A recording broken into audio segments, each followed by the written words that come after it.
যে স্ত্রী তার স্বামীকে অন্য নারীর সাথে ভাগ করা তো দূরের কথা, তার স্বামী অন্য নারীর চিন্তা মাথায় আনবে এটাও সহ্য করতে পারে না। আর যাই হোক, ওই নারী এই পৃথিবীর চেয়ে তার স্বামীকে বেশি ভালোবাসে।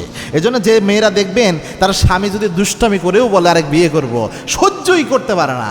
এটা শুধুমাত্র মনে করবেন না যে তার হিংসা থেকে, এটা আপনার ভালোবাসা থেকে আসে। কেননা সে আপনাকে দুনিয়া মনে করে আপনি তার কাছে নাই, মানে তার কাছে দুনিয়া নাই। এই দুনিয়ার সব না থাকলেও তার যায় আসে না, কিন্তু আপনি তার থেকে হারায়া যাবেন এটা সে সহ্য করে নিতে পারে না। এটা মারাত্মক একটা বিষয়। এবং এইরকম ভালোবাসা যে নারীদের অন্তরে থাকে, এইরকম ভালোবাসার নারী যদি কেউ পেয়ে যায়, ওই পুরুষদের এটা সৌভাগ্যর আলামত।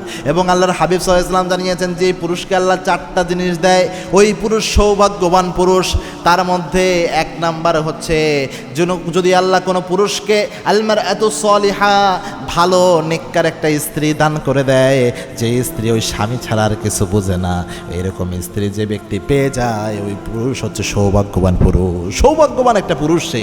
এই জন্যে আপনার স্ত্রী যদি এমন হয়, আপনি রাগ করিয়েন না, ভালোবাসা থেকে সে এটা করে। হ্যাঁ, যদি একান্ত অন্য কোনো সমস্যা থাকে, একদম ভ্যালিড কোনো কজ থাকে, এই ক্ষেত্রগুলো তো আলাদা, যেহেতু এখন একাধিক বিয়ের কথাবার্তা অনেক চলতেছে।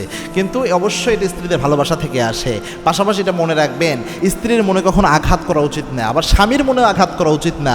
স্বামীও অনেক মূল্যবান। আল্লাহর হাবিব সাল্লাল্লাহু আলাইহি ওয়াসাল্লাম জানিয়েছেন, স্ত্রীরা যদি জানতো স্বামীর কত মূল্য রয়েছে, তাহলে স্বামীর যদি পুজো হতো, স্ত্রীরা প্রয়োজনে নিজের গাল দিয়ে পরিষ্কার করে দিত। সুবহানাল্লাহি বিহামদিহি। আবার আল্লাহর হাবিব এটাও বলেছেন, খেয়ারুকুম লিনিসাইকুম, তোমাদের মধ্যে ওই পুরুষ আল্লাহর কাছে সেরা যেই পুরুষ তার স্ত্রীর কাছে সেরা।